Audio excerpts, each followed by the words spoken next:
So first speaker, we're going to have Bo. Everybody give a warm welcome for Bo.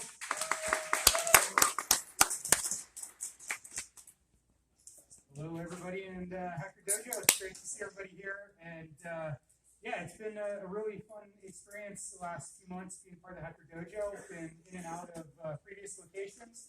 Was really excited with much support and inspiration from Nicole to connect with Ed here and help get this space rebooted and up and rolling. So it's fantastic. From a few months ago, no furniture, no art, and bare floors, and then this, and a taco truck on top. So even if this is coming out of my 5 minutes, I would really appreciate if everybody gives Ed an awesome round of applause for pulling together yet a great another event.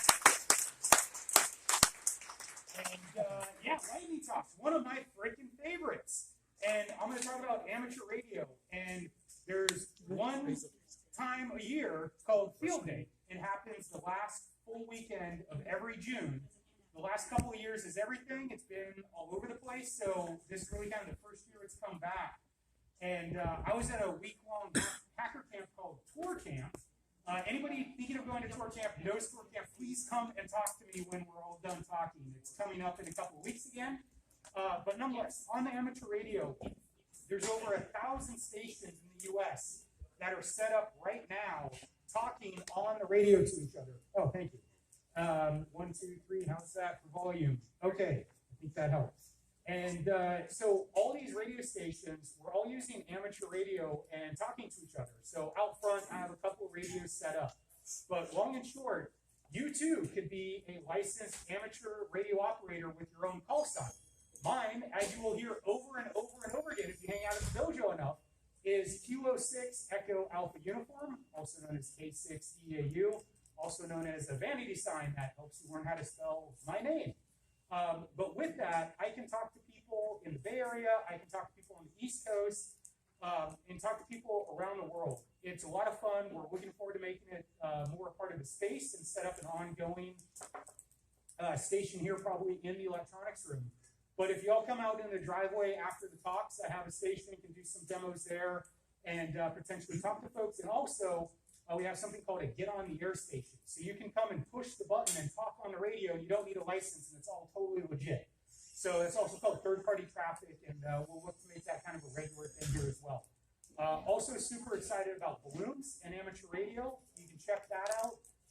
It's super cool to see these balloons go around the world and use less than a watt of energy to get a signal out all over the place. So I can't go super deep into it all in 5 minutes of fame, but do check out amateur radio. Do check out something called HAB, High Altitude Balloons. Oakland Airport has a robot that sends up two balloons filled with hydrogen every day.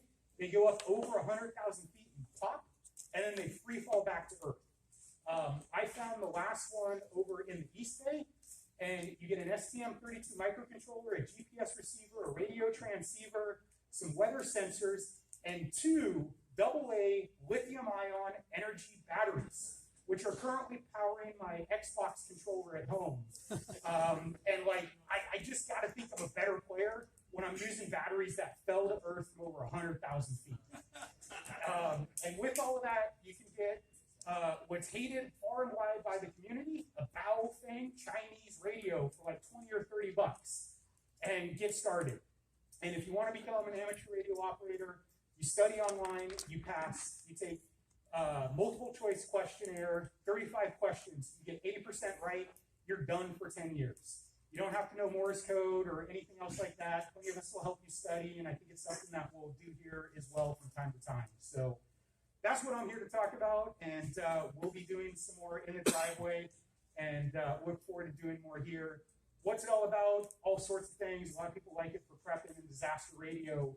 I think it's just a great socially distanced, safe activity, which has been the only way I've been able to socialize in the middle of a lockdown and feel comfortable talking to people like they're across the room, but they're all around the Bay and all around the world. So I have no idea how I'm doing on time, but I haven't quite run out yet. 30 seconds, perfect. So again, I really appreciate y'all coming out. Another plug for the Hacker Beach and Friday evenings in general. I try to come here regularly, Friday evenings in particular, for the social hour, hang out, hack on things. Really appreciate the donations of breaking stuff that we can try to break more or potentially even fix. So getting a little fix-it clank going and all of that. But yeah, I'll be here. Looking forward to more talks, and really appreciate y'all coming out. And maybe I'll see you here next Friday or any given day. Also, we're going to start a robot racing league of these things. You notice this one I've been speed testing in advance, so we're starting to learn the limits. Anyways, I'll go in full amateur radio speak. 7-3 all, Kilo 6 Echo Alpha uniform out.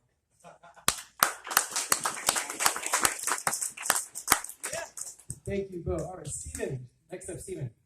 Come on down.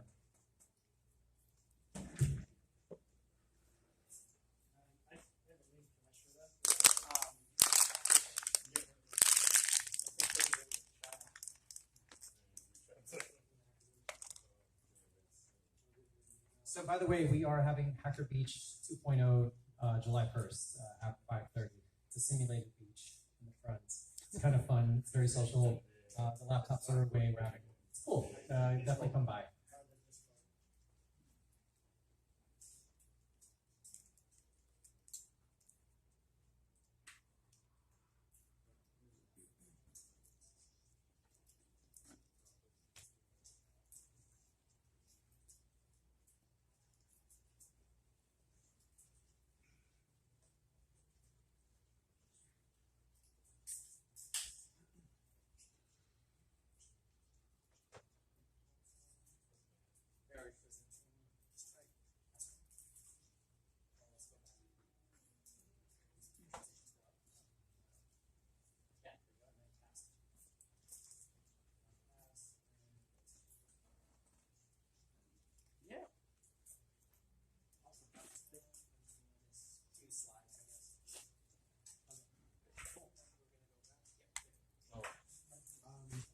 I'm Stephen. I'm going to be presenting a very abbreviated intro to REST.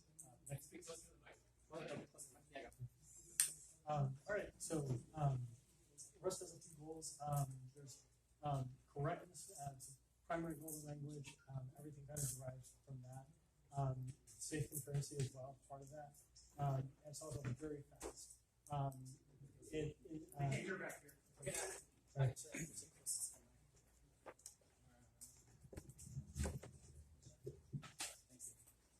So altogether, that enables fearless refactoring, which is something that I didn't really appreciate until I really started using the language a lot.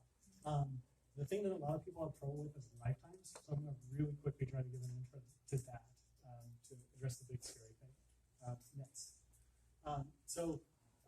In a lot of programming languages that are lower level and more performant, you have to worry about did I keep this object created for long enough? Like C++ especially, you have a lot of speed, but if you create an object and then delete it and then try to use it, you're going to crash your program. So Rust formalizes this. It has a lot of emphasis on moving things, in which case your type goes away, or copying things, in which case you create a separate version of your type. And within the copying things, there's also like copy versus clone. Where copy is like a straight memory copy, clone invokes some code. Skip to the next one. The other thing that Rust has is the concept of references. That also leverages on lifetimes, and that's where they really come into play. You can have either const reference, in which case you can access it from a lot of different either threads or just multiple times within the same context of execution at the same time, or an exclusive borrow, in which case you can only access it one place, and that's enforced by the compiler. So that's like the first part of the thread safety aspect too. Next slide. The other part of thread safety is that each type has a concept called a trait. If a thread is a SYN, or if a type is a SYN type, it means it can be moved from one thread to the other. If a type is a sync type, that means that a reference can be sent from one thread to the other, or in other words, that type can be accessed from a different thread. So next slide, please. So focus on the red text here particularly. This is an example of doing a sum of squares. In this case, all we have to do in order to multi-thread this is to just drop this one call in here, which is going to take this pre-existing iterator and create in the background, create multiple threads, do the computation, and coalesce them. And this is all using the type system. So it's checking to make sure that your types are same and same. It's checking to make sure that you're not borrowing things from multiple threads. Next slide, please. And how are we doing for time? Okay, cool. So there are some weaknesses with the language. Because Rust has a really strong focus on correctness, it really tries to make sure that you've accounted for all the possible ways. You pop something off an empty list, you have to account for that logic flow. If you don't care about anything but your happy path, like you do in prototyping, then Rust you'll have to kind of explicitly opt out of those checks constantly. So it might not be the greatest fit. Although it's getting better, there's GUI libraries, microcontrollers. Some of them have vendor-specific compilers, so it's just a complete no-go to use anything but C++. Even though Rust is really good when you can use it for a microcontroller. And then there's just a lot of libraries in like Node and Python that there isn't an equivalent for yet because of the young ecosystem. And then I have the generally down here trying to basically capture this. So if you can't reason about something within the type system, then it does negate a lot of Rust language. So like if you're doing a GUI, making sure your GUI works well usually doesn't have a lot of stuff that you can encode into the type system to try and use that to your assistance. Next slide, yeah. So then the strong use cases, I think these are pretty self-explanatory. Particularly like low-level networking, particularly cases where you're really concerned about memory safety and you need a lot of speed, that tends to be a really great use case for Rust. But it can also be a good use case just where you need a lot of assurance for the code, or if you want something that has the speed of C++ that takes a lot of inspiration from more modern languages. Next slide. So there's a package manager that's called Cargo with the language. Rust has really great tooling. This is all out of the box. So like you can just very trivially add unit tests and then you say cargo test. You add a few, you use like a / for comments and then you say cargo doc and you get all the generated documentation. That's pretty. It's like you can get these same capabilities with C++, but you end up relying a lot on putting together your environment. Even with other more modern languages, Python and Node, Rust still has a lot of strength in these areas. Like even Python packaging, I think personally is harder than Rust. Next slide. So this side is a comparison table. Here, I'm just going to focus on these two lines that I decided to split up the learning curve. One thing that I think makes Rust unusual is because it has this language focus because it has this focus on correctness, it really requires you to understand a lot more. It forces you to learn the correct design patterns. And so while another language might let you code something, and it'll break if it goes down a little path different than what you expected, Rust will force you to do it the right way. I think that's about it. Next slide. So, yeah, that one. So, yeah, these are the resources I'd recommend to take a look at if you want to learn more. Cool. Thank you. Awesome. Thank you. Stephen didn't have enough time, but definitely feel free to reach out to him if you want to get more into Rust, which is definitely picking up.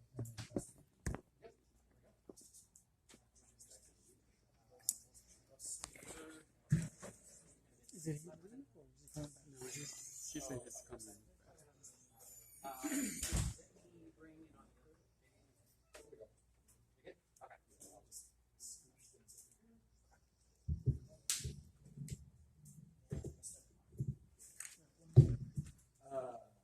See my screen? Yep. But no, we're over here on this side. Yeah, but I can't. Hang on, I gotta change the mirror. We should have done a test. Give me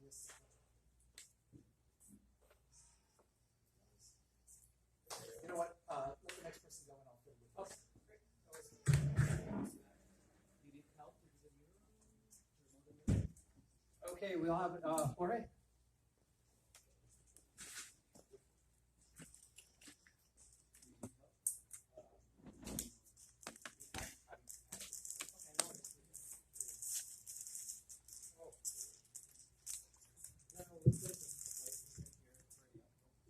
In the meantime, I jump here. Okay, I am working in a concept and I am worried about that for a while. Is how to monetize your knowledge. I have been doing a lot of video interviews in the last 2 years. I recorded about 650 interviews. And I say, oh, it's very easy. You get into YouTube and you monetize that. That is not true. That is very, very hard. And in that sense, I am trying to get a different approach in how to manage that. And the approach here is how to use a concept that I am calling sharing chart. When you're talking about the videos, one of the things that you find is each video that has an hour, how many times is a valuable information inside. And that information depends on each person.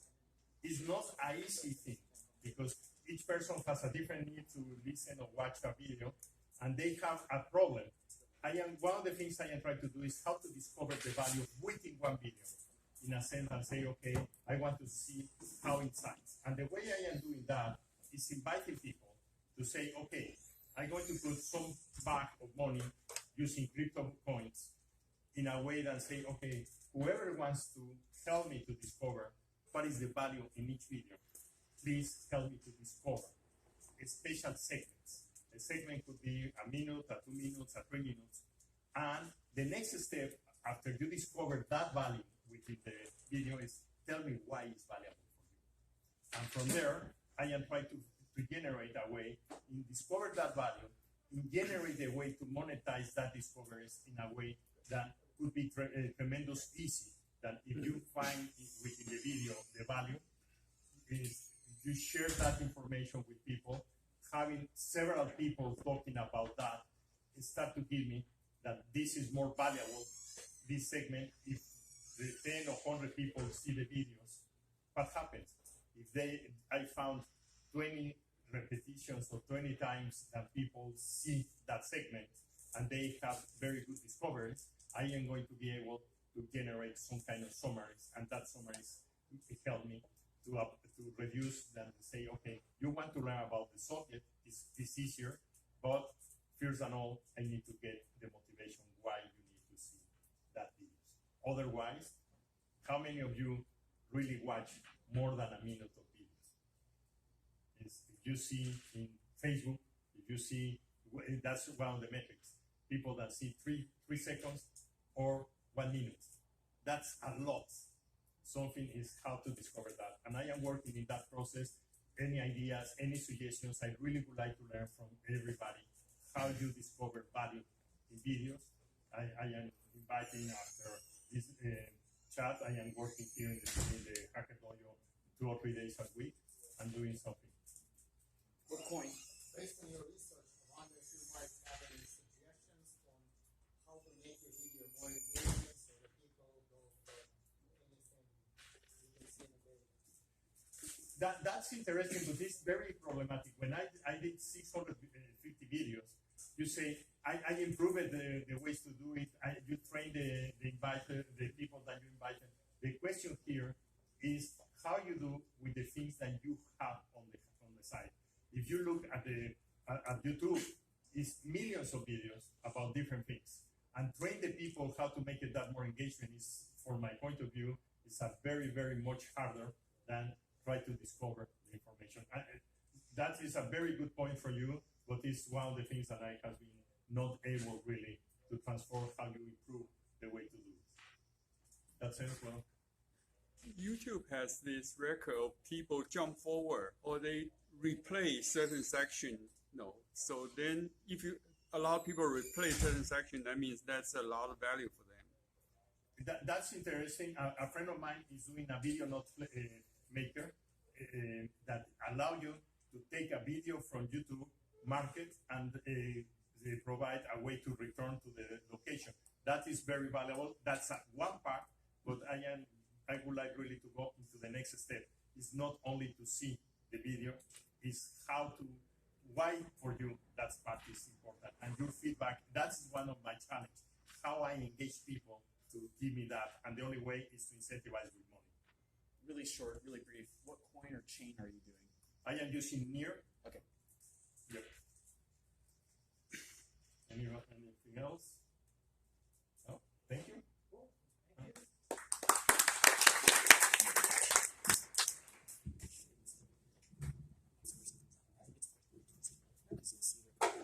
Hi, my name's Talon. First of all, I want to apologize for the previous speakers for distracting me. It actually has one. Yeah, okay.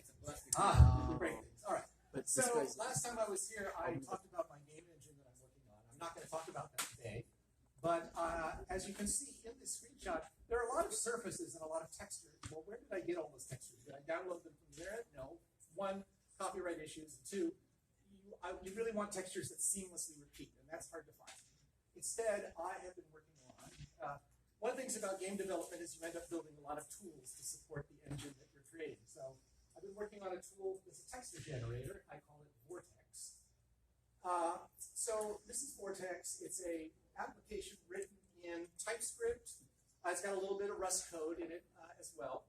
But most of the heavy lifting is being done by WebGL, right? So it's essentially, it's a node graph editor. You can basically take these nodes, you can create a new node by double clicking, and then you can wire up the node. You can basically, drag out a connection and go where you want. And then the individual nodes can have parameters that you can adjust. For example, you can see the roughness. Here is a parameter, and turbulence is another one. This is your standard Perlin or simplex noise that is used in a lot of graphic applications. Now, the way this application works is it actually generates code that's running on the GPU. So effectively, this node graph is traversed, and it creates an AST, and then that's converted into GLSL code. And in fact, if I click on this node here and click source, this is the generated code that is produced by that graph. Okay, so that gets uploaded to the GPU and is used to execute, which then creates these textures. There's a copy to the clipboard button, so that you can actually cut and paste that code into your game if you want to use the shader directly. Or you can click on this and export the bitmap to a file. Okay, so I just want to explain this little graph here. So we've got a couple of noise sources. We're then colorizing them. This is basically mapping the 0 to 1 values through a color grayscale ramp. And then down here, we're generating a mask of hexagons. And then we've got a mask operator, which is combining the two noise sources based on the hexagon mask. Okay, so you can generate a lot of different textures this way. And like I say, because all of these operators use modulo arithmetic, they all repeat, right? So that they're all seamlessly tile over an infinite plane. Okay, so this is like I say, I wrote this using the framework called Tori. It's kind of like Electron, but it uses both Rust and TypeScript. And it will generate a Mac DMG file, a Windows installer, or a Ubuntu package. And so it is open source. It's on my GitHub repo, but I don't have yet continuous delivery of the installers yet, so I'm still working on that. Thank you. Vortex. The framework is called TAURI. Thank you very much.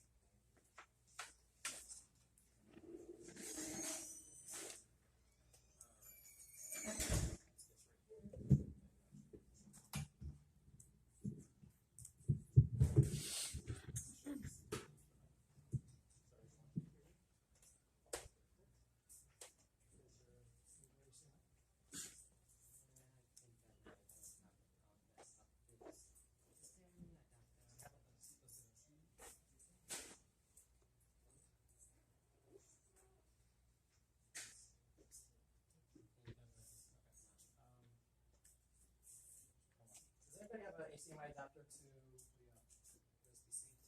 Yes. What? HDMI to USB-C. awesome. There you go. Good room to ask. That's what I was asking. Okay, guys, this is Dino.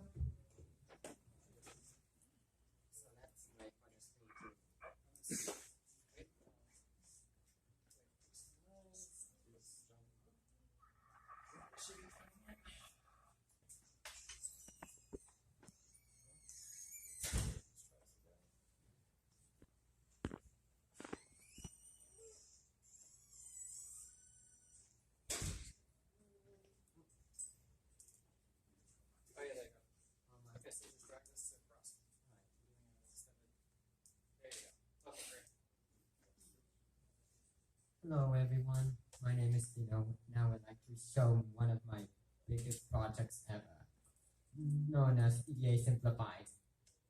Back ago, I started the EDA Simplified when I was taking the TensorFlow How Protect the Great Barrier Reef competition. Every competition, I use EDA on each side, making submissions one by one.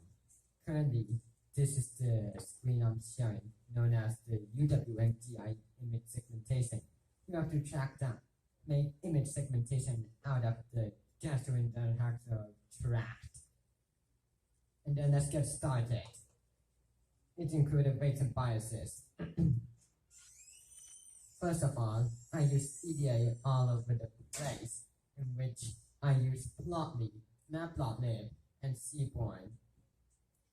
In this EDA Simplified notebook, I am separating this EDA into 3 chapters, just like the words of the EDA. And I use the train.df data frame out of the train.csv file. In that case, if any competitions doesn't have a train.csv file, I kind of refer the other users to convert everything into CSV, in which most notably the fine-grained visual categorization competition, which I didn't get one. There, since then, I used the EDA over the plots. This graph represents whether there's NaN values in the train DF data frame. And by now, I use Matplotlib.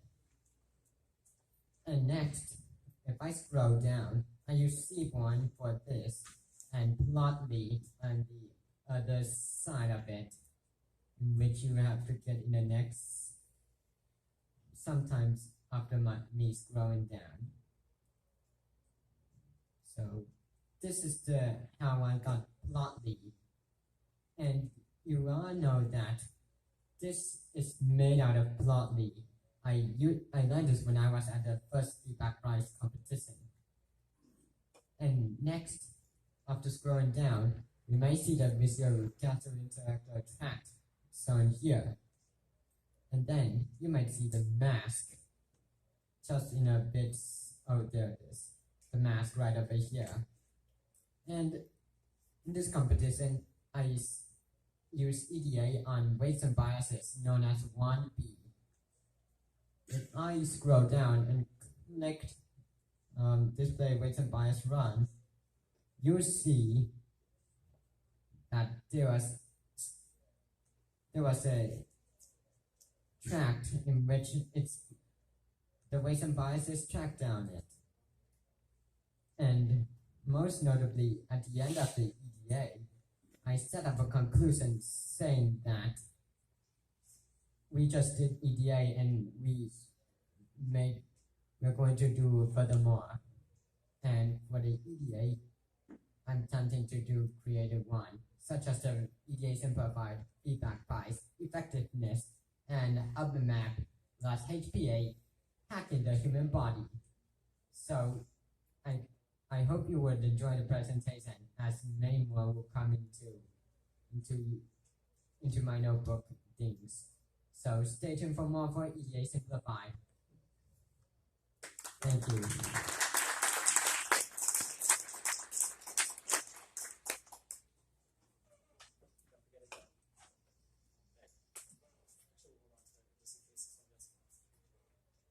Thank you, Dino. William, next up, William.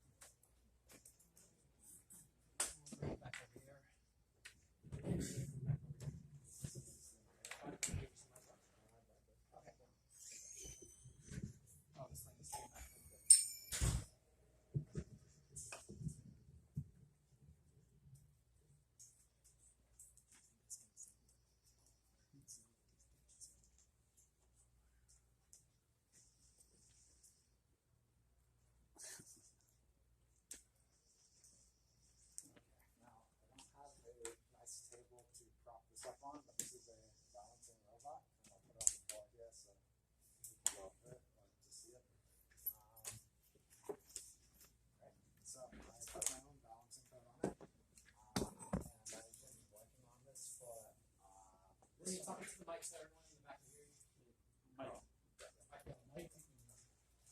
can take it off the stand too. Okay, can you hear me? Yeah, so I've been working on this robot for. Okay, so I've been working on this robot for about maybe 2 weeks, and it is able to balance relatively okay if I give it enough time. It might be a bit low on battery or something. Yes, and it has been damaged over the course of me starting it off for the last hour. But yeah, so I've been having this, and I've been going through about a 2-month process of just learning how to make a robot balance using PID loops, and I have gotten some pretty decent results in the right conditions, of course. So one of the things I wanted to go over is how I managed to make it balance, which I've had this one balanced for about 10 minutes at a time. I have some videos on YouTube that I can show about that. But what I'm going to be going over here is basically what I did to make it balance. So there is a PID loop, and for those of you guys who don't know, it basically just tries to get to a certain number using a different number to adjust. So it's trying to get to an angle of 0, and it's trying to adjust it using the motors. And it's basically saying multiply my difference between the angle I'm trying to get to and the angle I'm at, and by some arbitrary number until the motors make it correct. And then I'm just going to go over where that's in the code, right? So we have our angle error, right, over here, and it is basically taking, well, my target angle of minus 1.5, which is pretty much 0, and it is then subtracting by my current angle, so that's my error. Then I multiply this by an arbitrary number called KP, which in this case happens to be 30, and that's the first step. And that'll make it it'll get very close to balancing, but it will eventually start oscillating backwards and forwards. Then you need the I and the B part, which are basically just saying continuously add my error. So if I'm not getting to the point I want, just keep trying more and more in the direction that it's averaging in.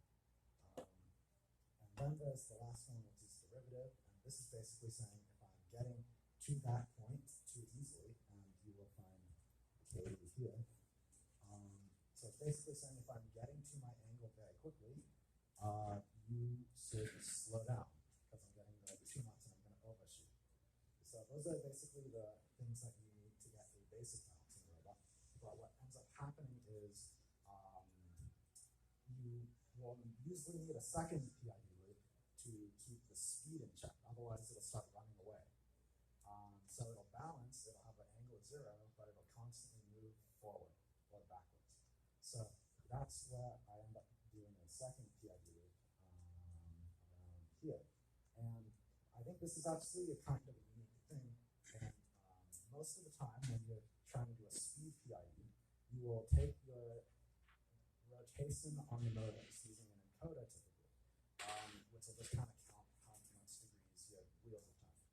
And it will instead be looking at my output. So it is taking the output and saying, if I have constantly been trying to balance in the forward direction, then I must have been rushing forwards and I'm going fast in that direction.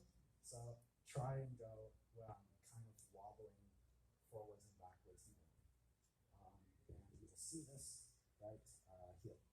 So I have an output filter, and I am basically doing, instead of PID, I'm actually just using a P and an I. So, and the reason why is just because, well, you can experiment with these things. Sometimes you don't need all of the derivative, the integral, and the proportion, but it just happened that the P and the I were good enough, so I didn't bother with the derivative. Now, yeah, that's pretty much all I really wanted to go over. I think it's very handy if you want to do this. Yeah, and I guess I can. How much time do I have?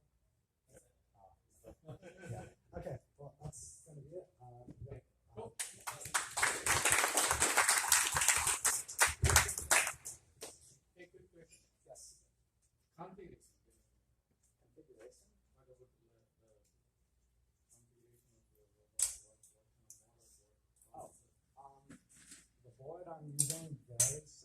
This one, it is using a Arduino Nano, an MP6050 to get angle, and I don't know the motors on it, but this is using an LG conduit as hardware, so I'm just using pre-built hardware on this one. I have custom hardware there on the stick, and that is, it is balancing, but I just can't really bring it over here easily, so, yeah. Thank you, William. Thank you. Next, we have Christina. Don't forget your laptop. Laptop. No worries.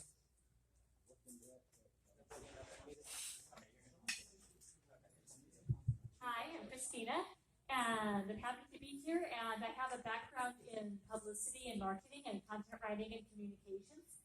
So I'm here to quickly share with you how to land media attention for your product or startup. So one thing you want to do is think about the 4 W's and the H for, who, what, when, where, why, and how for journalism, and write out answers, just a few key phrases, a few sentences, just so you're able to answer the basics about your product or your idea, and then come up with a story, like what inspired you, what problems are you trying to solve. I think that's a good question. The problems question is good, but it's a little limiting. Because, if you're trying to solve an existing problem, great, but maybe you're trying to invent something entirely new that's going to have an entirely new set of applications and possibilities. But just, whatever that is, write that down, think about that, be able to articulate that in a couple of sentences. Think about what possibilities you have opened up. And think about how you came up with your idea, and what did you try along the way, and what happened, and who or what helped you. Just be able to come up with some type of story that's like a paragraph or two long that you would answer. Like say that somebody asked you at a party after a beer or two, how do you come up with your idea? How does your idea work? Why is it unique? What else have you tried? What's the purpose of this? What possibilities does it open up? What problems does it solve? Just be able to answer some basic questions and kind of get it together. Once you can explain something to somebody else, that really helps you. Explaining something to somebody else really helps you to be able to understand it for yourself. So this is a really helpful exercise in general, and it's invaluable in terms of being able to articulate your product or your company idea to the media. So once you're kind of clear on what you're about, what your idea is, how it's useful, and then you want to identify groups of people who would be interested. And everybody says, oh, the whole world. But think about, who would you start with who can then go and organically tell the whole world? Because you can't tell the whole world about your idea all at once as one person. So who would be interested in it first, and who would go spread about the word to everybody else in the whole world? Who would be able to organically start spreading the word? Who would get excited about it first, right away, and immediately see how it's relevant to them, and then organically start spreading the word to other people? So where do you want to start? Think of that as the low-hanging fruit. And so find out then once you get those people in your mind, think about where they would be. What magazines did they read? What blogs did they read? Where did they get their news? What social media influencers did they follow? What podcasts? What kind of meetups and professional groups are they in? And think about where to find the people who are reaching them, reaching your target audience, your low-hanging fruit audience. So go and look up contacts, names of specific journalists.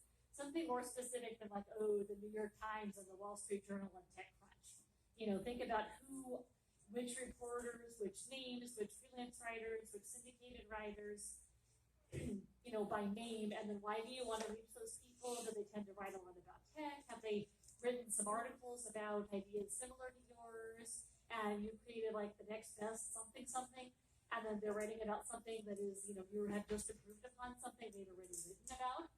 So you want to identify certain people and then think about how you're reaching it. Think about the reason why you want to reach those specific people.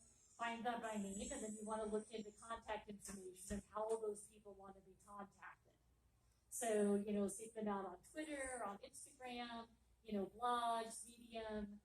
Then find out, Twitter has been a wonderful source for me working as a journalist. I've been able to find a lot of people's contact information over Twitter. And also Twitter allows you to see who is following somebody who you might be interested in contacting. So, you might find Susie Jones is a really wonderful reporter who wrote an article for The Atlantic about an idea similar to yours, and you want to contact them. because your idea is an improvement over that. But then you can also see that, Bob Smith and, Aaron Johnson are following, Susie Jones, so then you can look them up too and contact all of them, and see from looking at their profiles if they're doing something, writing about something similar to report as Susie Jones. So, and also YouTube allows you to see a certain number of email addresses. If you click, you can go to the About section. Oh, okay.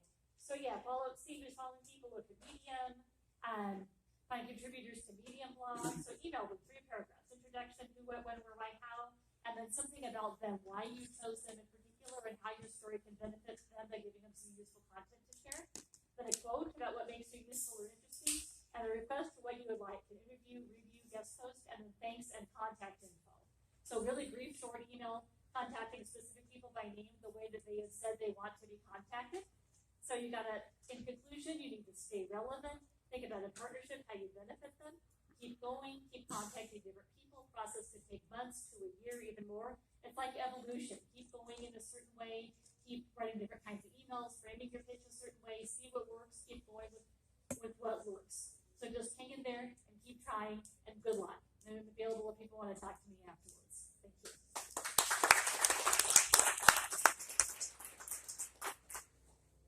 Thank you, Christina. We'll have Alan up next. Alan? He has a robot. I think. Awesome. Do you need any HDMI?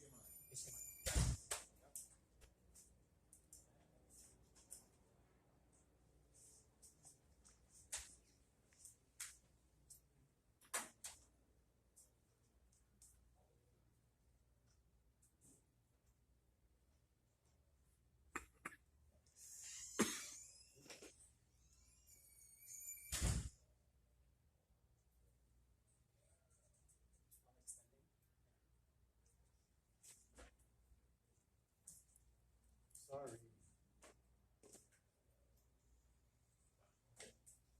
Hi, my name is Alan Fetterman. I'm representing Ubiquity Robotics. The Chrome actually said to do your elevator speech. So if it's broken, I'll fix it. If it's working, I'll improve it. If it doesn't exist, I'll invent it. Okay. Ubiquity Robotics started at Hacker Dojo as a Hacker Dojo project. We were a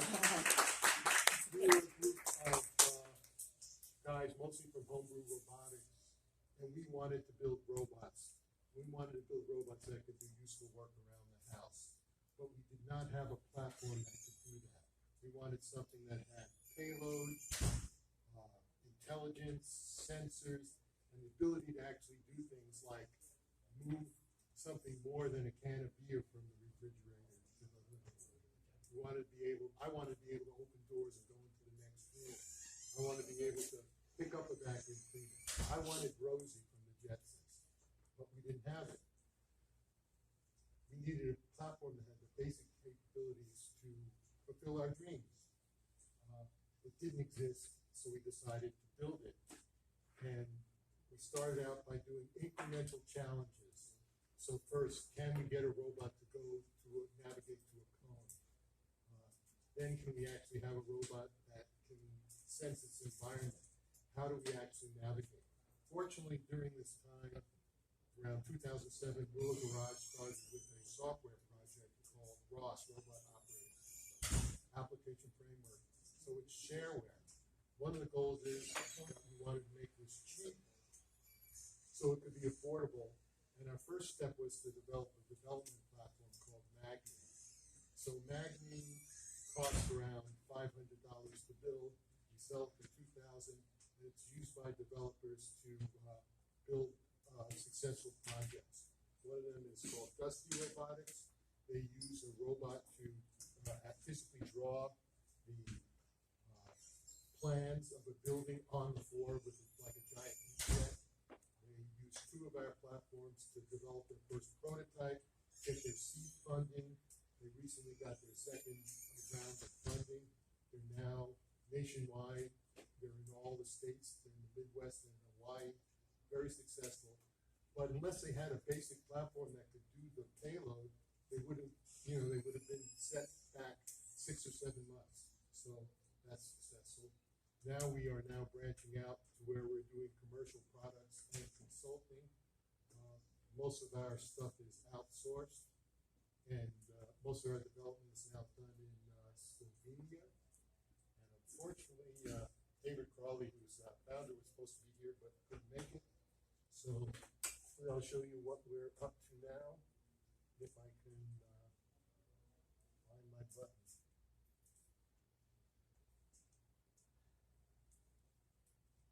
Oh, I don't know if that's sound, but let's see if it's my problem.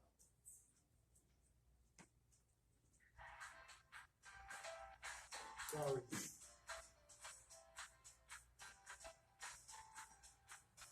We're now selling a warehouse robot that's really doesn't require programming. It uses markers that we throw down on the floor, and then a touch screen, so you don't need a brilliant software developer. But the thing is, until you have the basic platform, you can't have your apps. Just like there are no cell phone apps until there is a cell phone. There's no Amazon until there's an internet. You have to have the hardware before you can write the software. So that's my story, and I'm sticking to it. Was that less than 5 minutes? Yeah. Okay. Any questions? Is this autonomous or assisted? The one in the video. That's annoying. Is this the one in the video? Is it assisted or autonomous? That's autonomous. Nobody's driving that. And that is That's called conveyor bot. We actually first called it, the project name was breadcrumb, because the markers were like the trail of breadcrumbs. We said that's not good marketing. It's designed to be a mobile conveyor belt. So that configured with a big LiDAR like that is around $6,000, which is incredibly cheap for a warehouse robot. And we're starting to sell those. We're still getting it certified for EMF over in Los Gatos at one of these, black box labs where they do all the testing. Because we want to sell in Europe as well as, we want to sell worldwide as well as the United States. Thank you.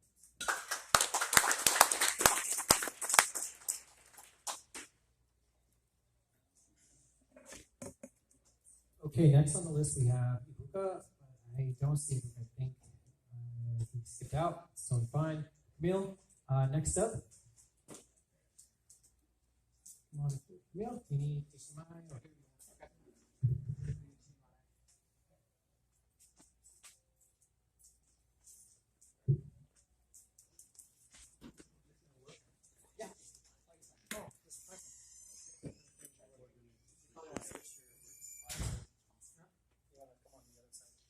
If you guys are watching, make sure you guys give a thumbs up.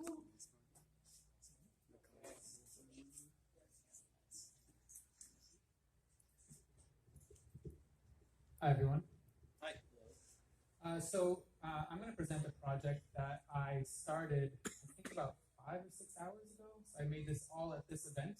Nice. I've been wanting to make it for a long time, inspired by the original Cosmos. Anybody watch the original Cosmos with Carl Sagan? Yeah, or the new one with Neil deGrasse Tyson. He talks about solar sails as a way of propulsion for satellites. And the idea is that photons, particles of light, carry momentum. When they bounce off of a mirror, they push the mirror a little bit. Okay, this is like throwing a ball at a wall. The wall feels a force. It's the same thing with photons, with light coming from the sun. So this is Carl Sagan with a demo, a scale model. And the Planetary Society, ran by Bill Nye, they actually launched one into space and demonstrated that you could divert the orbit with it, with the solar sail. And I'm interested in solar sails because I think it'd be super cool to land one on an asteroid and bring it back to Earth. Get some of that platinum-rich ore from the center to build hydrogen fuel cells with. So I made a simulator game that you can play just on my laptop right now, but you guys can come around and play with it if you want. I don't don't know if sound works, but I have some ambient space music I wanted to play. Oh yeah. Oh yeah. Okay. Turn it down a little bit. Okay, so this is the game. And so, okay, right now the sun is coming from the right, so the rays are going this way. The solar sail is here. Huh? I don't know how to do full screen. I don't know. I don't know how, so I'm not going to play with it right now. But yeah, the sun's here on the right. This is the Earth. And the little solar sail is here. So the solar sail is feeling two forces right now. One, the gravity from Earth pulling it this way. And two, the sun, the rays bouncing off and pushing the solar sail that way. And it is moving up to start out. So it's not really clear which way it will go right now. It could go away or towards the Earth. It just depends on which force is bigger. But let me just play it and you can see what happens. All right, there it is. And it ends up moving away from the sun, in this case, very slowly, dramatically. Okay? But if we rotate the sail so that it is perpendicular to the sun, it'll actually go towards the Earth. And there we go.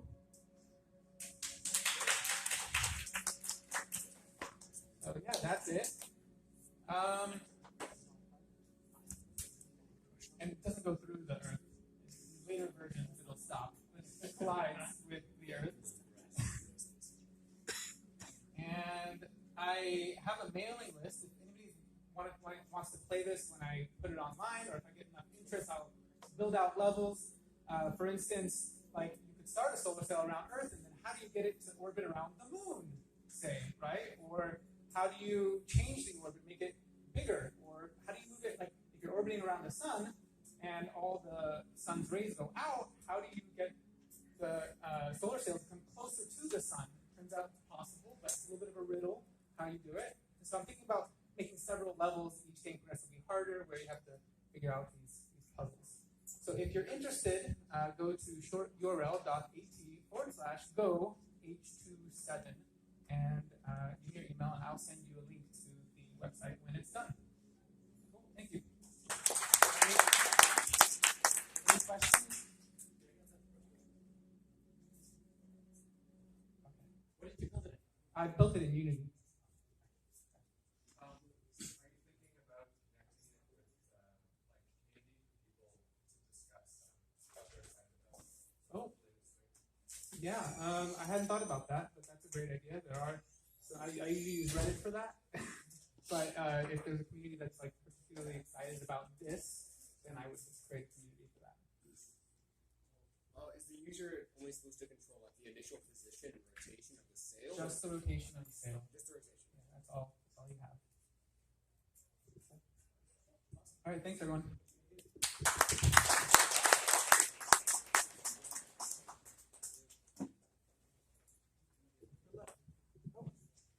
Sure. Oh yeah, that's right. Oh, we're gonna have to find another one. Okay, Sean, thank you. Come right up.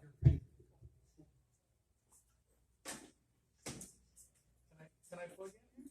Behind you. Behind you. I did. I have a new Mac that actually has display your HDMI built in. Work? Yep. No, not very well. Oh, it's extending the. Yeah. You're gonna have to drag over. You can see all my screenshots on my desktop.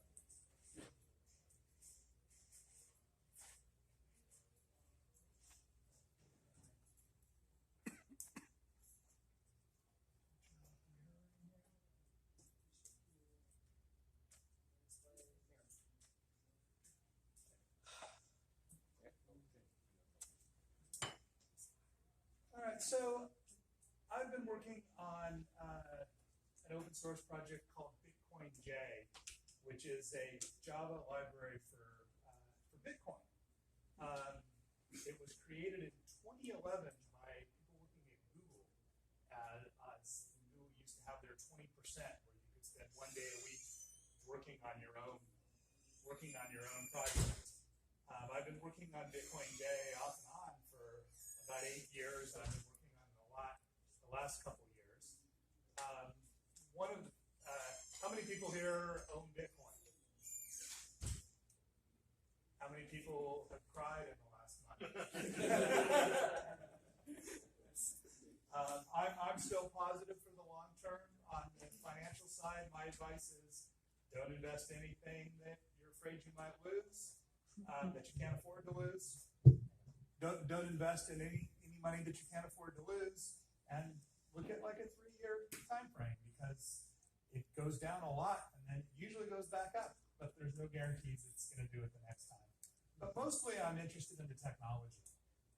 The technology continues to get better, and there's lots of people in the community working on the technology trying to improve it. So that's what I'm doing with Bitcoin J. It's an old library, and I've been working hard to bring it up to the latest Java standards. We're now building with Java 17 and testing with Java 18. For those of you that are in the Java world, we're adding support. One of the latest things in the Bitcoin world is something called descriptor wallets. Has anybody heard of descriptor wallets or descriptors? It's a bunch of technical mumbo jumbo, but it's a way to create a simple string. If you look here in this window, you can see some of them here, that describes the keys in a hardware wallet. So if you have a wallet that pairs with a hardware wallet, you can import the descriptors. The thing that Bitcoin J is known for is it was one of the first implementations of something called simplified payment verification, which is in the original Bitcoin white paper written by the pseudonymous Satoshi Nakamoto. And there's an Android wallet that uses it, that is the original Bitcoin mobile wallet that's had over 5 million downloads with the very creatively named title Bitcoin wallet. So the lead developer on the project is also the Bitcoin J project, is the developer of Bitcoin wallet. And when we come up with new versions, he incorporates it into this wallet. If anybody is interested in doing some open source development and has some time to spare, please find us at bitcoinj.org. Right, it's .org. Or on GitHub at just /BitcoinJ. Thank you.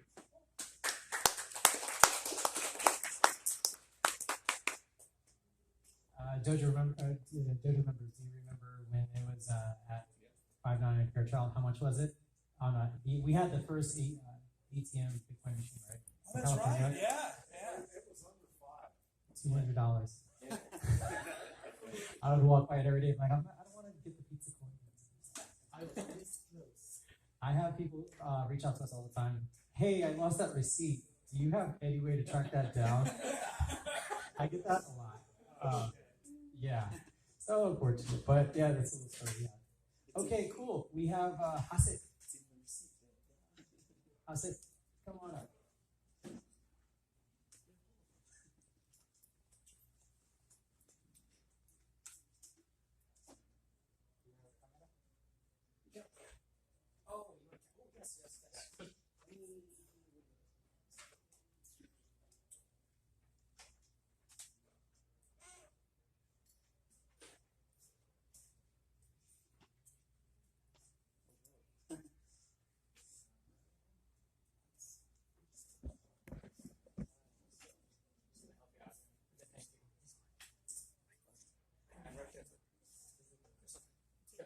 So yeah, this is going to be really short, right? This was my first event here, and then I came here at 1 p.m. I just tried to get out, what are the projects that's going on? I tried to find one where I can contribute with free, and then Ed mentioned that we have some case which I can just try around with. So this just sounds stupid stuff. What I tried to do is there were a bunch of 15 examples, so I tried to combine some of those. And so what it does right now is so there was supposed to be one photo sensor which says good morning, good evening, based on, and the other one as a new developer, I wrote field bus, And apparently, I was also trying to generate music based on the randomness. So something like that. So in theory, like every time I press, like the pattern should change, and in the end, you should have like something which is not noise. I guess music is like too much to ask for. But yeah, that's what I did. And oh, awesome! Thanks.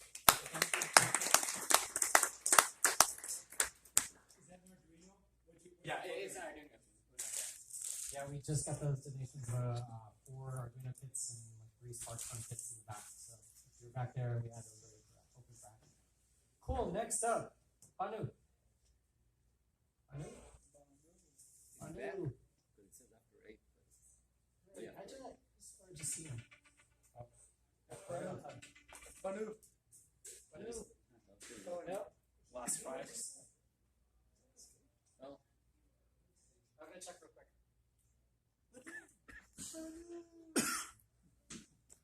Seconds.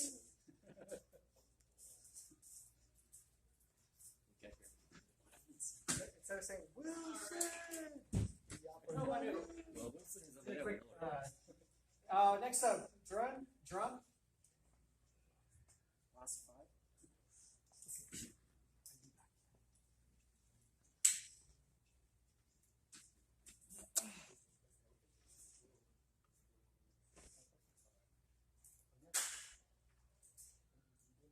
Hi everyone, how are you? My name is Joran. I come from Mexico City, and I've been 6 weeks here in the Bay Area. My whole life I have worked half in the government and half in incubators and accelerators. And right now, what I am going to show you is my idea of changing the system, changing the politics in Mexico, right? So I want to ask you, how many of you like politics? Yeah. Yeah, right? How many of you knows your actual mayor? Yeah, your representatives, your deputies, right? What are they doing? In which projects they are working on? So nobody knows, right? Well, in Mexico, it happens also. But in Mexico, we also have this problem about corruption. And I studied international affairs and started working very early in this association, which was called Juvenile Agenda, and we connect with politicians at a very young age. So we invite them to our houses with pizza and beers, and we ask them to present us a topic, whatever topic they want, about being reelected, about public policies, whatever. And what I realized, like personally, what I realized is that they actually don't know what they are doing. They feel like they are famous people and they want to make business in the government, right? So little by little, I just realized something needed to change. So I come up with this idea that it was called volleyball, which it's like Pokeball. It's like throwing the Pokeball to capture the deputy or the politician. And people that are working in the government, we were going to write down what we know from our experience, what they were doing wrong, what were just working and being close to them, we just realized, okay, we know what corruption is, but once you are in the government, you realize that like some casinos over there, somehow they own them, and some parks and some land, and how they became like suddenly super rich, right, with all our money. And then I really want to make this like really serious, and I became it. This project became my thesis of international affairs, and yeah, this is WeConnect. It's a governance app. It comes from WeConnect, the governance of the connected citizens. So the UI is actually my logo, right? It's a happy face of a citizen that wants to participate, and so it's WeConnect, right? So how does this work? So you register with your name, your mail, your zip code, and it's like a Facebook, it's like a WhatsApp. So once you enter with your zip code, you're going to be in a group with all your neighbors. And this is all about answering surveys. Surveys about the quality of the services of the government, the infrastructure of your house, of your street, of your neighborhood, social initiatives to make something great. So every time someone gets into the app, the first question is, what are the main problems in your neighborhood? This only applies for your zip code, right? So you only can choose 5. Like holes in the street, like this is pretty common in Mexico, right? Like it's dirty, homeless people, drugs. And if it's not the one that you write, you just type here, whatever the problem is. And then, what kind of project would you like to implement in your community? Like maybe some green areas. And then, this is how it looks like, right? So basically you can see it's pretty much like it's a social network. So you can ask questions to your neighbors, vote for an initiative. But the most important thing here is that you can connect with your representatives and you can know them. So in this case, this is for my municipality, for my zip code in Mexico City. And here I can know my mayor. So actually, it's all about transparency. Here I can know how much money she's making, what are their public policies, what is she working on, and how many things she has, like houses, and this is supposed to be like public information, right? So we're just like dragging all that information for different web pages for the institutions. Then the most important thing are the committees, the neighborhood committees. So in Mexico, we have this figure that it's a committee that represents us as a neighborhood in the government. In Mexico, it's for like 14 people, and they work really hard because they aspire, they hope to become the next deputies, the next politicians, the next mayors. So what I do is it's work with their hoping. So this whole platform, it's target for those committees to use this platform to help me obtain data. Oh, 30 seconds. 30 seconds? Okay. So basically what I did was I worked really hard in this survey that has been evolving from all the data that I've been receiving back, and it became like really nice project that we can implement it in any community right now. And now that I'm here at Silicon Valley, I'm looking for developers to actually make it live again. I've been having trouble with developers because I am not a developer. Changing more like 15 times of people. So yeah, I think that's my obstacle. So if anyone wants to work and want to be part of this project, I am open to receive, like any information.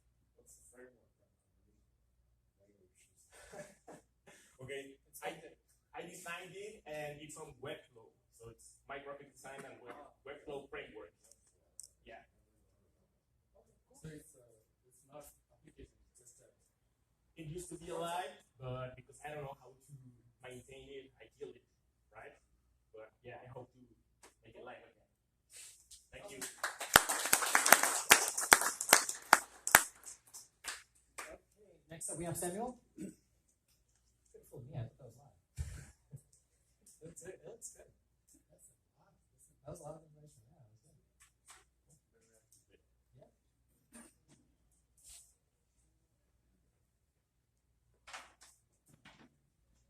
Just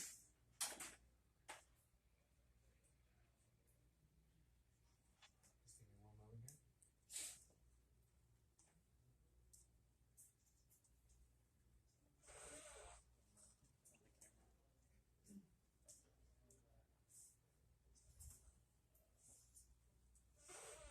All right, so my name is Samuel. I'm not going to take up too much of your time. I'm just going to show a little bit about what I was making, and the majority of what I'm going to talk about is something else. But this is my first time ever working with Arduino, and it was really cool when I found this. I was kind of going around, I was talking to some people, doing some spaces, and I wanted to work on a natural language thing because I'm interested in machine learning. But I was always interested in embedded systems, and I found one of these, and I thought this was super cool because I've done software engineering. I'm a student at a college, but I've never worked with electronics. And I was doing some of the projects, and all this thing does is simple. I'm going to let it play while I talk because it takes a bit. But you go ahead and you push the button, goes ahead, does the green light. After the green light goes, it goes to yellow light, and goes to red light. It's like a traffic system, basically.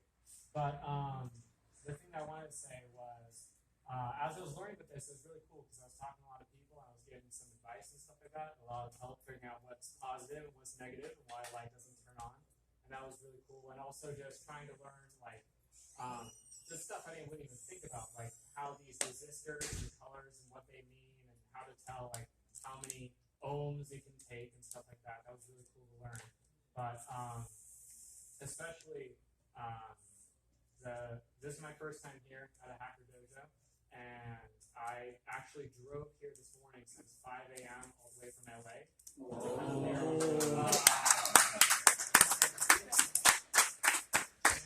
The reason for that is because at my college, I've always tried to find people who are passionate about programming, about coding, about making things, but I've always had trouble with that. So I used to be a project manager in one of our community college clubs, but not a lot of people have a lot of enthusiasm, so I just wanted to get out there and see some people making stuff. And just seeing everything that people have been making today and faces that I've been meeting, the advice I've been receiving, especially I've received advice with getting myself out there with open source projects to actually start work on some stuff in a meaningful way. I'm definitely going to take that to heart. And also the frameworks or the motherboards that you suggested, or the microcontrollers you suggested, and stuff like that, I'm definitely going to look into, because this electronic stuff has honestly been something that I really want to look into. But it's just been so nice to come to the place that's essentially been the home. Everyone in LA knows it. This is the home of programming. This is the home of tech. It was really cool to just come by here and just see what everyone's doing. And I've always, I'm still looking for pointers, advice, and just to talk about anything tech related. So I'll still be here after if anybody wants to just come chat about anything. I'm willing to learn about anything, or any tips or anything about how to get in, how to get here. But it was one hell of a drive, but I'll have to say it was worth it to be here and see all you guys.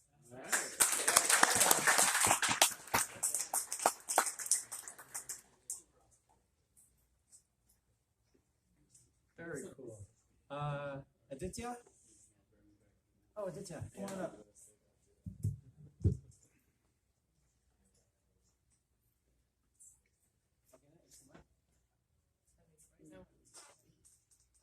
You want us to do like a whole show the screen thing? Not right now. Oh, right now? Okay. Gotcha. Hey everyone. I hope you all have had an amazing time here, because I have. You know, I've gotten to meet a lot of really smart people working on a lot of projects, and I got to chat with a bunch of people about like these ventures that they're working on, and I found those like super interesting as well. And I just it's always really nice to hang out with a bunch of fellow nerds and just geek out about a lot of things. And I was also hanging out with my friends. I made a lot of new friends here. And then I was hanging out with them as they were building their projects with Arduino and stuff. And I wanted, so I guess this one project that I've been working on for some time now that I really want to share with you guys is a SACAX. So I just heard about Samuel, talking about how he didn't have access to a lot of people who are super interested in computer science, who he could just geek out with. And that's kind of what, so that's a gap that we aim to bridge at SACAX. So it is a hackathon, all of us have been to a lot of hackathons, I guess. But the goal, so we are kind of aiming our audience who don't usually have access to a hackathon as well. So I guess two main types of people that we aim to connect to is we are trying to connect with a lot of community colleges there in the Sacramento area to kind of help people there find a community who are interested in software development as well. And we are also we also have a mini accelerator team going on. So for programming, we have this amazing format like hackathons, and it's super accessible, right? You can just go in for one weekend, build something amazing, put something on a portfolio, and so on. But that's not the case for people interested in design or like people interested in entrepreneurship, right? So we also want to try to bring that and give opportunities for those too. So yeah, if you guys are interested about it, or if you'd like to come to Davis and maybe help out with a few things, then just let me know. I think it would be amazing to have y'all's experience here. But yeah, today I just spent most of my time just networking with a lot of people, and I think I gained a lot of inspiration, and just like speaking with everyone here, it kind of reminded me why I got into computer science and robotics in the first place. So yeah, I just want to say thank you everyone for speaking with me and just being so friendly. Thank you. If you want to talk about satellites,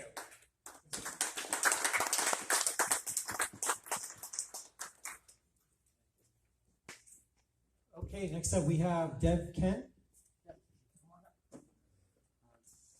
Sweet. So I live in the East Bay, and I drove over here to reach here at like 7:20. And no place I'd rather be on a Saturday night. Okay, and also let me start my own timer. I got it. No worries. You got it. Okay. So, nonetheless, I work in smart glasses, which everyone goes what? And so I started like roughly 6 years ago this November. This is when smart helmets existed, but then everyone goes, but what about Google Glass? So what's changed in the past like 8.5 years is that now we built into the lens substrate. So we're not auxiliary peripheral display that you have to look up at, and it's a 2D data visualization that doesn't have contextual data or isn't interfacing with reality. Now we built into the actual lens substrate, so the part you can knock your fingers on. This is old, obviously. So, and that's a school down in Southern California. I'm trying to think of any other qualifier statements. And at some point, I'll probably have to ask for more, an audience engagement question. But nonetheless, kind of here to seek out any core team members. I'm personally a technical founder, co-founder. It's also technical. It sounds awesome to me. And okay, yeah, I need audience engagement. Ask me any question. Just really quickly. Actually, a give and a take. I understand. Oh, wait, yeah, hit me with a question. I can hit you with a lot. This is AR then? Yeah, this is a smart helmet. This is when the processing is built into the area around the head, as opposed to built into the actual device. Yeah, but it's like an Oculus. Yeah, really important differentiation. So an yeah, well, yeah, and I sorry, I should have clarified.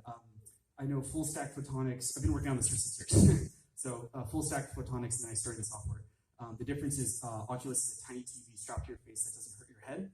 Augmented reality is when you have pass-through digital graphics that are respectful of the environment. So they support more like HoloLens. I'm part of 3 AR startups. Okay. The first one being Charmed in 1999, which we were doing VR fashion shows.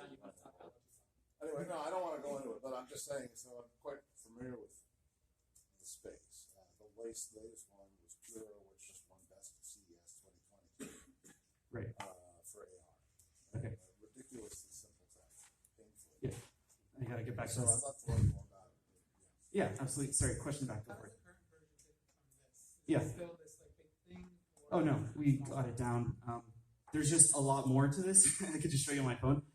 So the main problem is that ODG, Osterhauser Design Group, the patents were scraped by Microsoft, and there's only 1 or 2 viable pathways to get from the image source to the user's eye outside waveguide. Okay, sorry. But does it look like sunglasses now, or is it a... Yeah, I mean, well, okay. That's what I mean. Yeah, gotcha.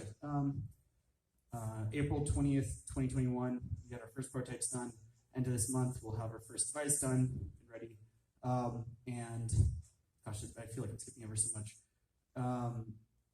Sorry, what's the next question? Just, you gotta keep me engaged here. Any other questions?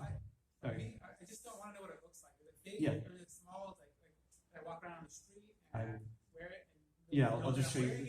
This is a public link, so I haven't put that publicly anywhere for good reason. And then everyone always asks, 600-pound gorilla in the room, Apple.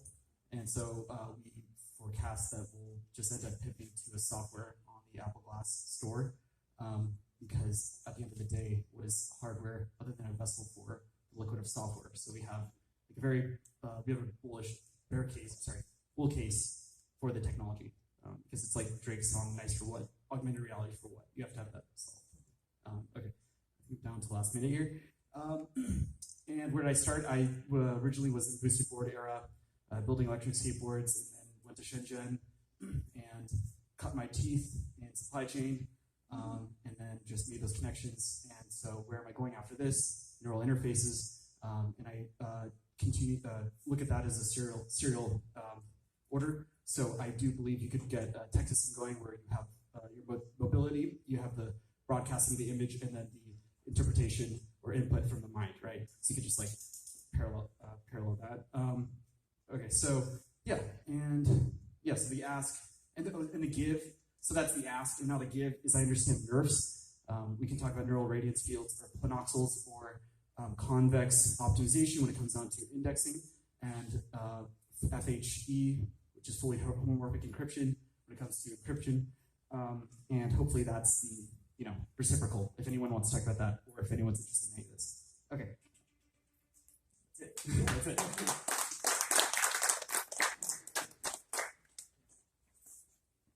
Okay, Guinness. Awesome. Come on up.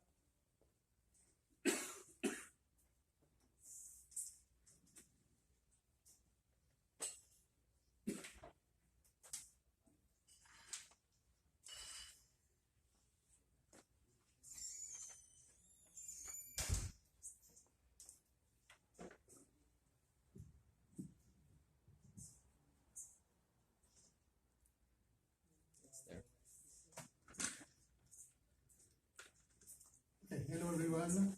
First, I'd like to say that I'm happy to see Hacker Dojo back in business. I've been to all 4 locations of Hacker Dojo and participated in maybe 40 to 42 of the super happy dev houses. So first, I'd like to start with a joke, if it's okay with you.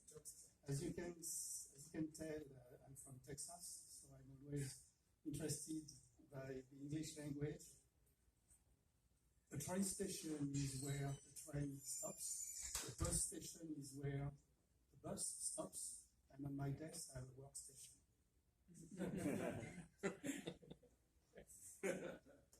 So today I had a plan. The plan was to read a lot of articles that I've not had time to read over the past few weeks, because of RSA and other events. And unfortunately, I took a piece of hardware that I got at an event. That piece of hardware is a fan. And the fan, when you use it, it displays a message. So it's just fun. However, I don't like the message. It's not mine, it's just an ad. And my goal was to try to see if I can change the message.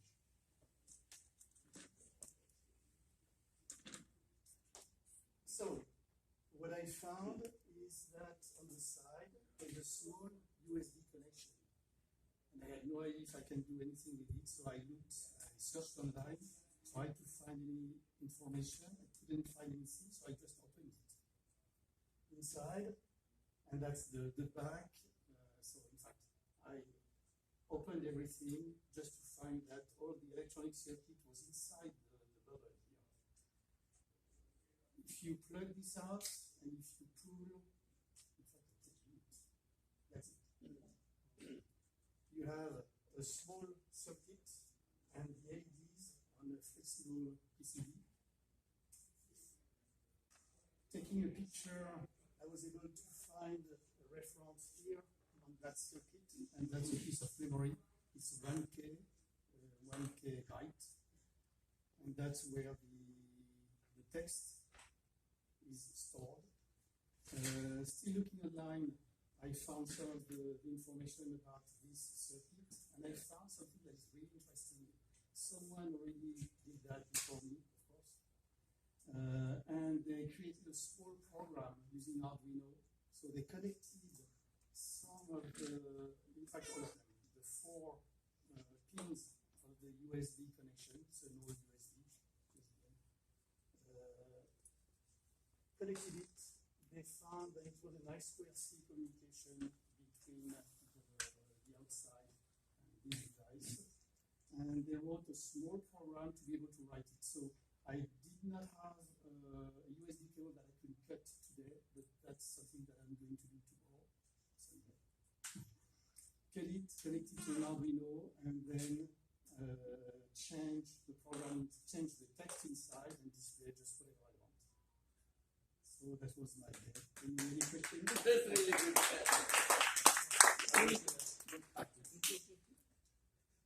In that expo, everybody who got this, we all asked the same question. Can you change the text? Yeah, I have a couple of them too. Awesome. So another joke? Sure. Yeah. Do it. So whatever you do, give 100% unless you give your money.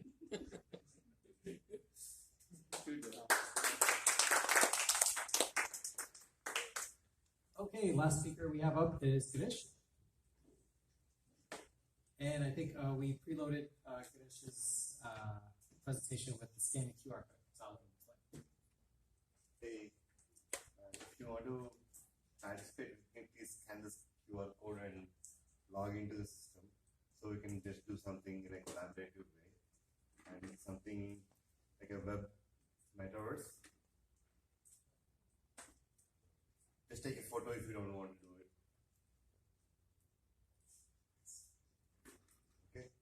So I just came back from NFT NYC yesterday, so I was just like, didn't get a chance to participate in full length in the Super Dojo event today. But I'm going to show you a tool that you can use it for your own purpose. And also, like, I have an ask at the end related to the dojo, because we want to do something like a digital twin for the Hacker Dojo. Okay, so this is Geometry, a web-based metaverse.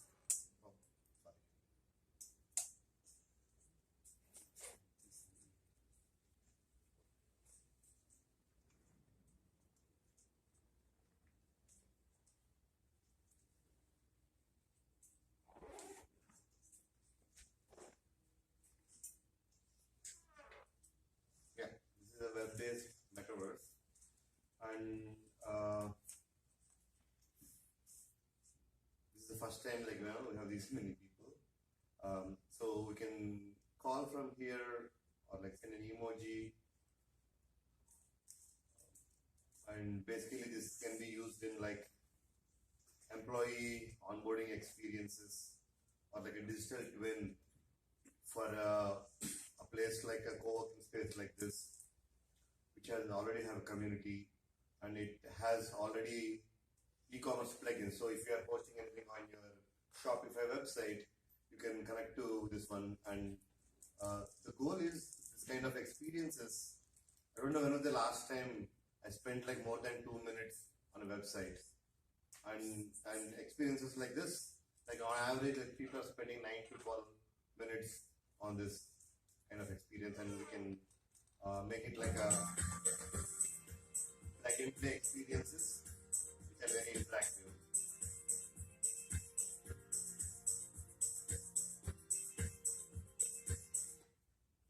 And she can be like a programmable bot that you can configure to like, take some information, provide some information like a chatbot, right?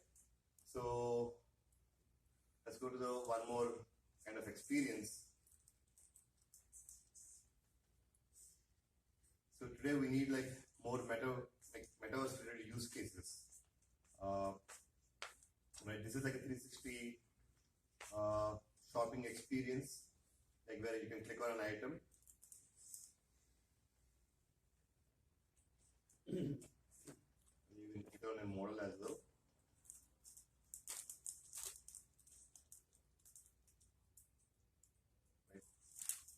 And have a Shopify integration where you can do the checkout and payment as well. So that's fun, more experience.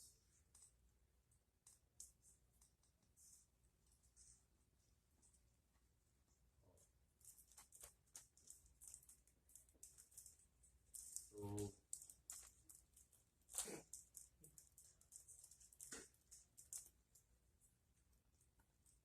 this is how it looks like a web-based editor where you can go create new experience, and it has like all information like create an access token, documentation, learn skills for the metaverse, meet top creators, like you have everything here, and you can create your own experience, which looks like a scene where you can drag and drop.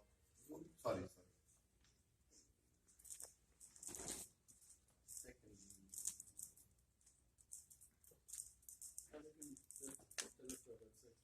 Yeah, there's one more. So this is how it looks like a complete editor, where you can drag a scene, and it has all these kinds of plug-and-play items, like 360 scene, orbit scene, and different components. And you can also contribute like different templates and components, and the goal is to use easily plug and play use cases, right? And pricing wise, I really don't know what to bring pricing here, but it's very easy to use, so it's free.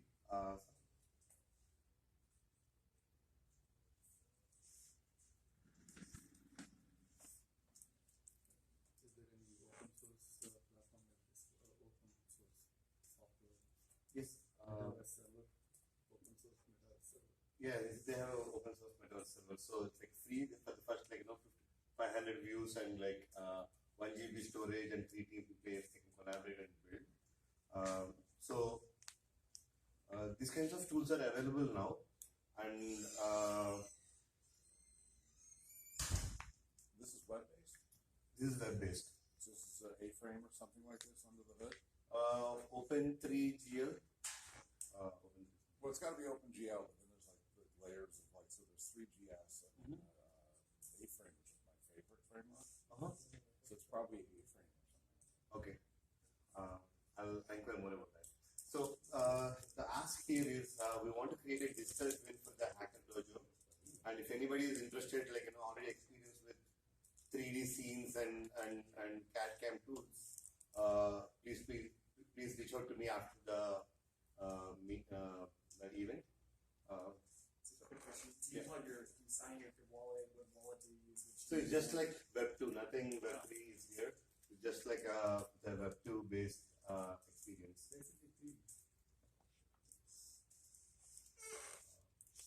Oh, any questions? Yeah, just reach out to me if you need any more information on how to use this, and any information to there are weekly they do 3 to 4 webinars, so you can schedule a demo on their webinar and create your own website. So this is a new tool to create a spatial place for yourself, and ask your friend to come. And the room I demoed to you, it's like a 15-minute thing. You can just follow some instructions and create your own office in 15 minutes and start hosting your own Zoom kind of meetings. It has audio support and as well as screen sharing as well. So what is the website's URL?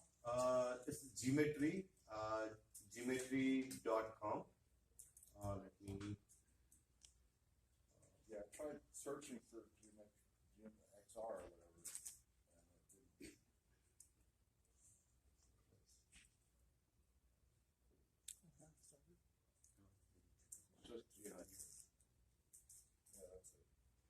Right. So you just scan this. Here it has a tutorial, a 15-minute tutorial to create your own office and host it. So have you seen Matterport? No.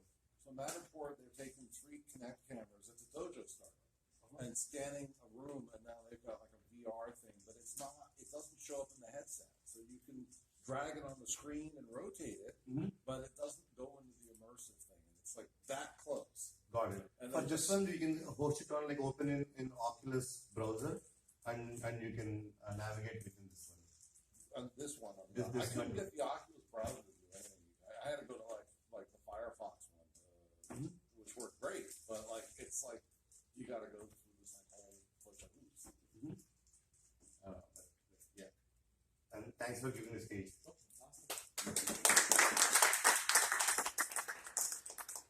All right, guys, we made it. We went through 18 speakers. Awesome. Let's give a round of applause for everyone in the room. It's super cool. All right. So we have on the event, we have about 45 minutes left. You're free to connect with one another. I would follow up with the interesting speakers that you heard today if they're still here. Definitely feel free to ping me if you have any questions. We're here 24/7, 7 days a week. This is Hacker Dojo. This is what we do. But Super Happy DevOps is what created us, so we're going to be having these every quarter. So stay tuned. I think the next one will be student-based stuff. So if you want a mentor, that'd be great, but we need to show the students that it's not all about the APIs and the judging.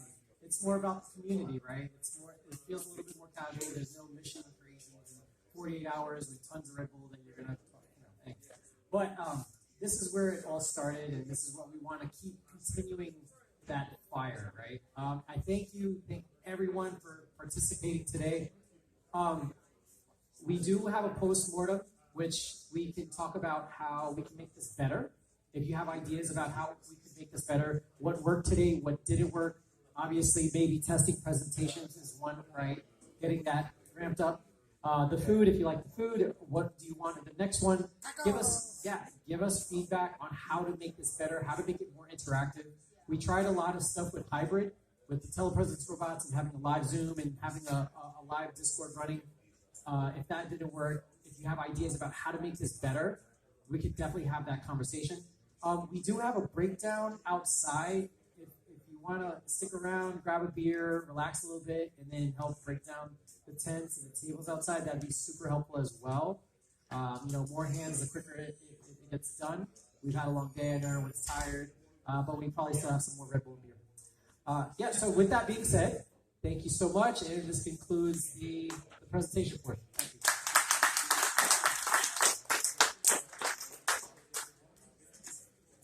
All right. For anybody that's watching on Twitch, if you guys want to watch more, you leave me a comment. Let Ed know that you guys want to watch some more. If not, I'm going to go ahead and close it in a few minutes. Let me know. What do you guys want? Do you guys want to watch Ed? Or do you guys want to close it out? I'll turn it around so you guys can see people. See the people.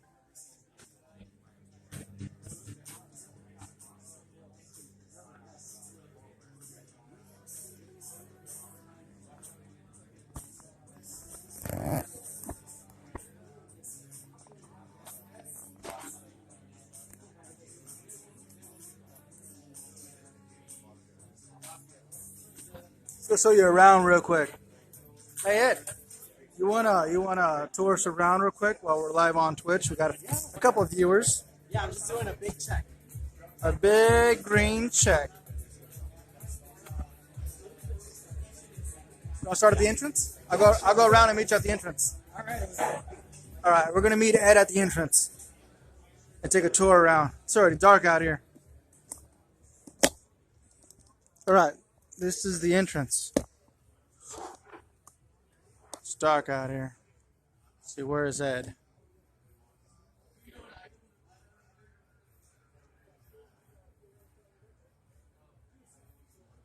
Any moment now, Ed.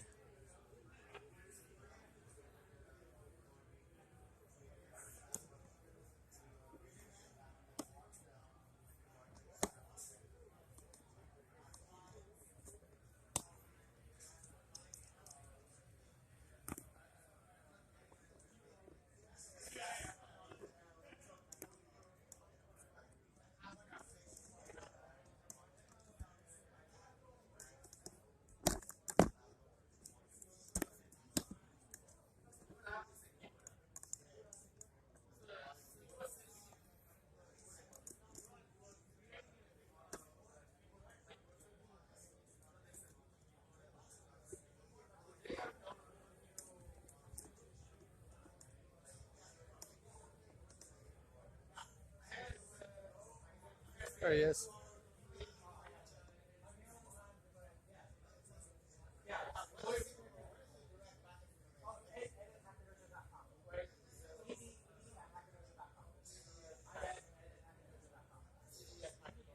Sorry about that, guys. I was just making sure that our guests had some questions answered and stuff. Welcome to the Hacker Dojo. You just seen the lightning talks of Super Happy Dev House. Super Happy Dev House is what created Hacker Dojo. So let's take a quick tour into it. It might get a little loud, but I'll try to make sure that you can hear. So here, you walk right in. Here's our entrance. This is our swag station here. This is also the sign-in area here. If you were at this event, you basically created a badge here. This is Super Happy Dev House 62. Super Happy Dev House 62. We've been running since 2005, so this is number 62. Cool, and shout outs to Intel for helping with snacks and food today. Cool. If you look in here, we have the Hive Desk. Hive Desk is basically dedicated desk area. You can rent a desk. We have one spot open. If anyone's interested in having their own desk at Hacker Dojo, you are free and welcome to come on in. You get your own whiteboard, you get dedicated LAN access, you get a mailbox, you get some cool stuff here. There's a bunch of cool startups in this space. Come with me. So actually, we're gonna make this quick because I got some breakdown to do outside. So here's the main space.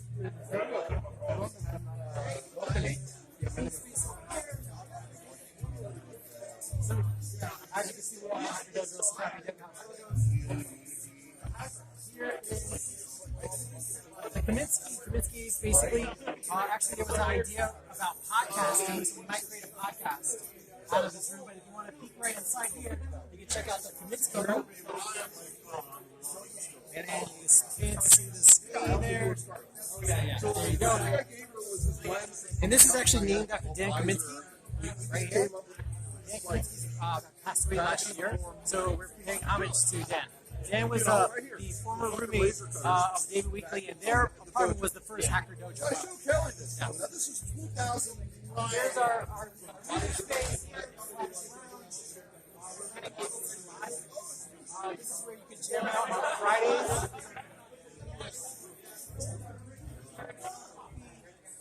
Water, ice, everything to stay refueled and energized to build something cool. Our community boards. Here's the, as you can see, we also have art by Charlie Dubs. Charlie Dubs did this in 2 days. Flat. No sketches, all freehand, symmetrical, awesome art. Very talented artist. If you ever want to check him out, Charlie Dubs.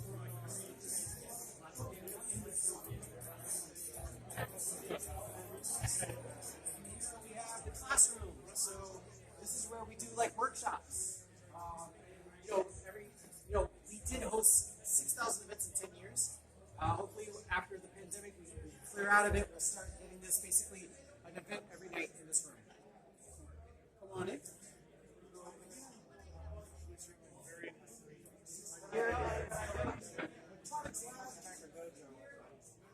Electronics Lab. This is basically the hacker space. This is where it's all messy and hackery and tinkering with electronics. We have two resin printers, Form 2. We have a TAS 6 low spot.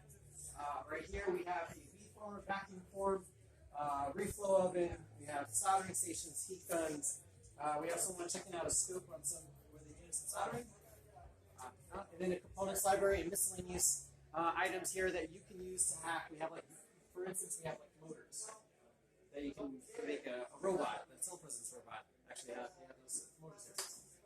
Power, Ethernet, all that you need. And then in the other space, the last space we have, it's a laser room.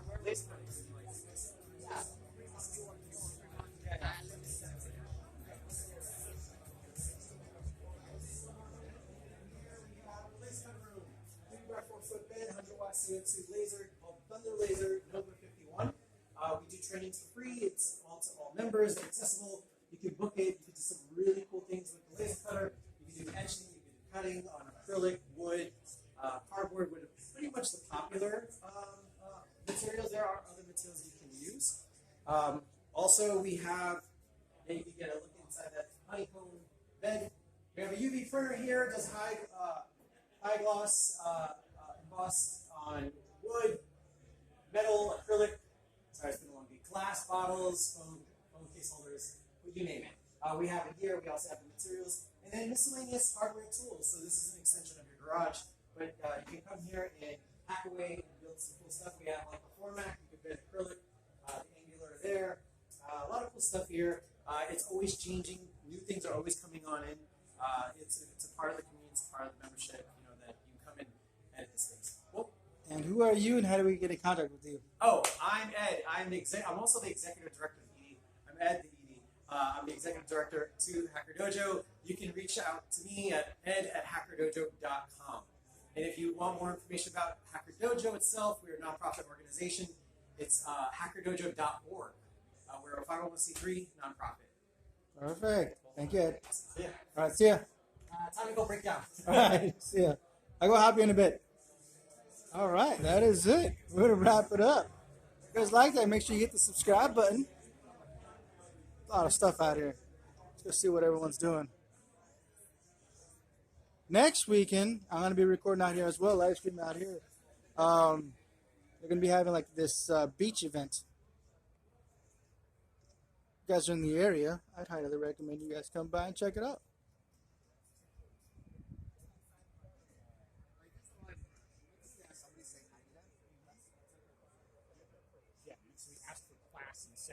Really quick, Bo. Hey, Bo. hey, how's it going, man? Really quick, I am live streaming. Hello. Nice. Hey, live Live streaming. streaming on Twitch. Really quick, what is it you're doing out here with all this? We're participating in Field Day. Welcome to Kilo 6 Echo Alpha Uniform. We are 2 Alpha Sierra Charlie Victor, and that means we're here in Santa Clara Valley operating on battery power. We just got done talking to Idaho. Yeah. So Idaho. That's what we're doing here. All right. How long you been doing this? Just a couple of years. So. Couple years. All right. Cool. Yeah. Super cool. Hey, all. All right. Thanks. Yeah. Talking to aliens. You can hang out for a contact, but it might take a while. Okay. You gotta take your time. Let's check it out then. Let's see what we got going on here.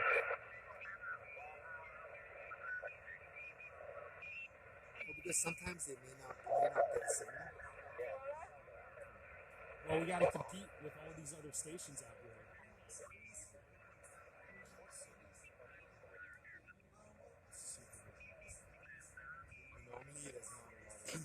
It's not usually this busy. I don't know if you guys can see that, but that's his antenna right there. That's the pole all the way up in the tree. That's how he's able to transmit across the states. We're in California, and he's able to reach all the way to like Idaho.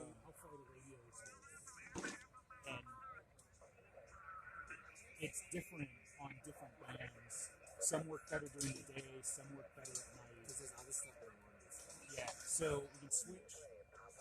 Okay, so now we're listening to 20 meters.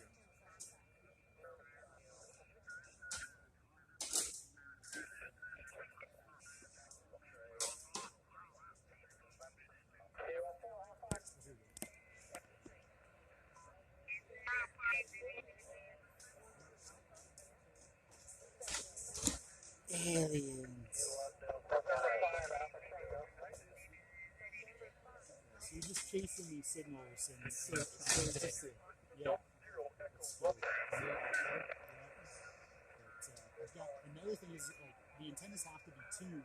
I'm sending out 100 watts, and the trick is the antenna needs to be resonant. So we're using a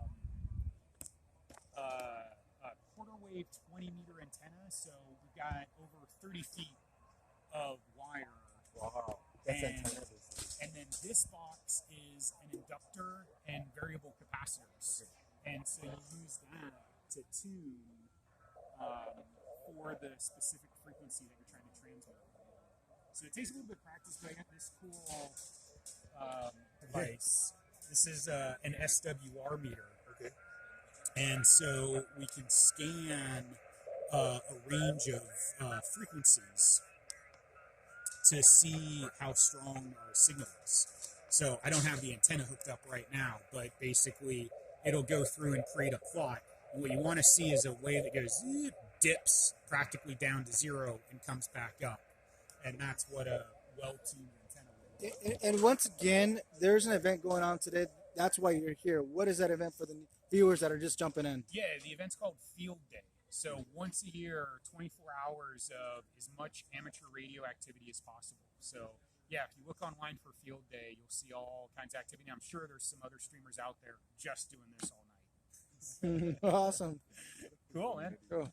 All right, thanks. Yeah.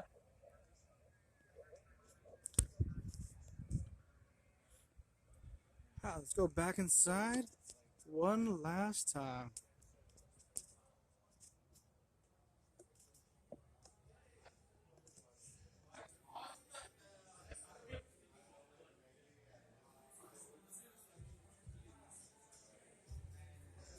Oh, there it is. Hacker Dojo Beach. That is next week. All right.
Hello.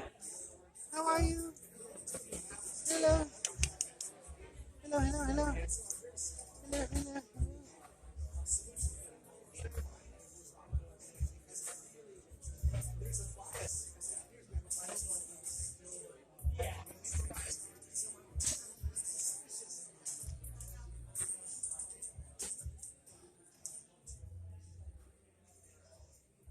This is where the kids were hacking along. That's so awesome, man. Look at that. Look at that. That's pretty cool. So this is what comes in our drink right now. That's pretty cool. I never had one of these.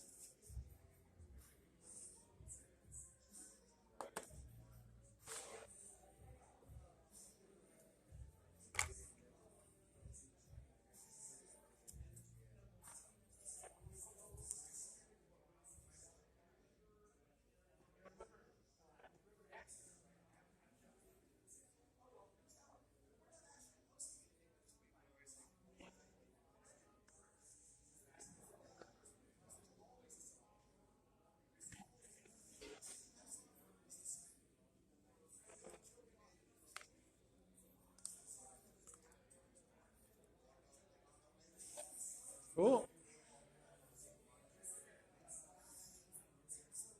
Look at that. Spark Fun. This is a brand new package, not open. Spark Fun Inventors Kit. Huh. That's neat.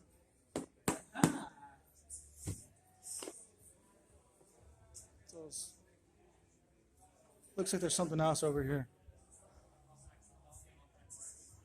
Mind Labs.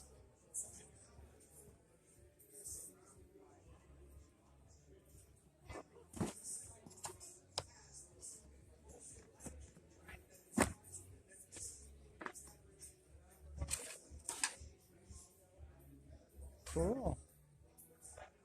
All right, folks. Well, that's it. Until next time, make sure you guys hit that subscribe button or follow button. I'd appreciate it. We definitely need more of those to grow this community. We want to bring more awareness of what Hacker Dojo is all about. So until, I guess, next, what is it, Friday, Saturday? What day is it? Let me check. Gotta check the calendar now.